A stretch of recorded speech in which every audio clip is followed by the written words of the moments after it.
Halo Malaysia, halo. Tahun 2025, Aceh menerima banjir yang teruk.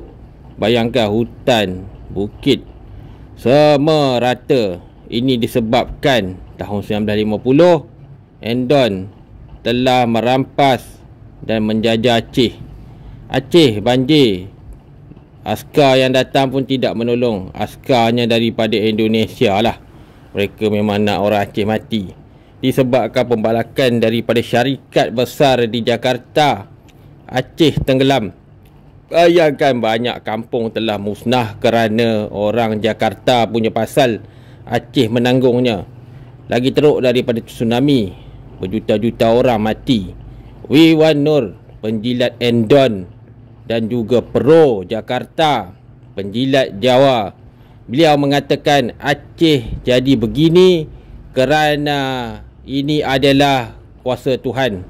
Sebenarnya Aceh jadi begini kerana Wiwan Nur dan juga orang daripada Jakarta. Begitulah sebabnya orang daripada Jakarta amat jahat.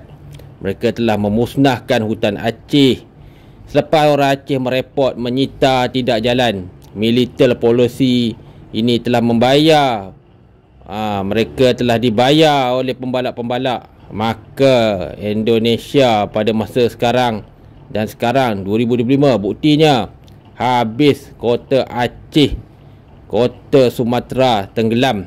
Kejahatan Indon ni ditambah lagi dengan pemerintahan mereka yang melarikan diri ya. Selepas banjir mereka tak tolong. Mereka nak orang Aceh mati supaya mereka dapat kekal kuasa di Sumatera dan juga Aceh.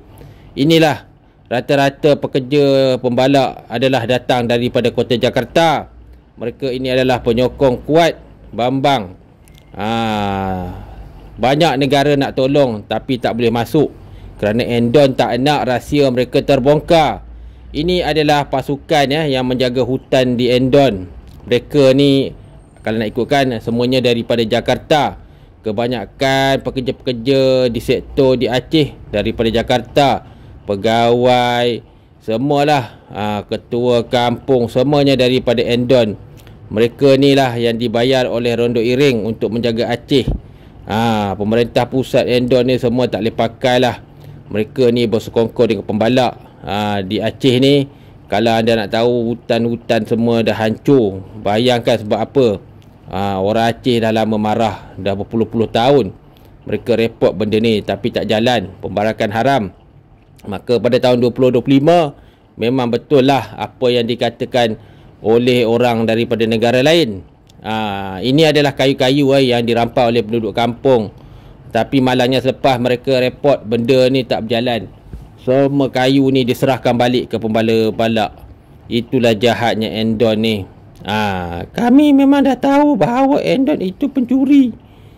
Sedangkan orang Aceh, Endon ini pencuri. Endon pun tahu ataupun orang Aceh pun tahu bahawa Endon ni memang jahat. Saya sudah repot banyak kali. Sudah berpuluh tahun. Tahun ni family saya, kawan saya mati kerana Endon. Begitulah jahatnya Aceh. Banyak kali banjir tapi tahun 2025 paling teruk lah. Berjuta-juta mati Bayangkan semasa mereka nak memindahkan kereta, air datang. Tidak dapat elak, ramai mati selepas mereka ingin menyelamatkan rumah dan kereta. Boleh dikatakan bahawa banjir ni disebabkan daripada tungku-tungku kayu yang dipotong dan ditinggalkan di gunung-gunung. Selepas banjir, kayu-kayu ni lah yang menjadikan sangat bahaya. Kayu-kayu ni telah memecahkan banyak lah. Semasa melalui air sungai, ia telah melimpah. Ini ialah penjilat Endon. Beliau mengaku bahawa kesalahan ini disebabkan kesalahan daripada orang Aceh sendiri. Saya tidak menyalahkan orang Indonesia dan juga kerajaan Indonesia. Saya menyalahkan orang Aceh kerana tidak pergi ke tempat tinggi. Itulah jawapan orang celaka macam Wiwan Nur ni. Dia ni memang pro Endon. Memang penjilat betul lah, jahat. Tapi kalau kita nak tahu dekat Malaysia, kita dah lama dah. Nenek moyang kita dah tahu hatinya hitam, wajahnya hitam. Itulah Endon. Aceh 2025 hancur, banyak rakyat Endon mati. Tapi yang menyebabkan Aceh ini rugi ialah mereka dijajah oleh Endon.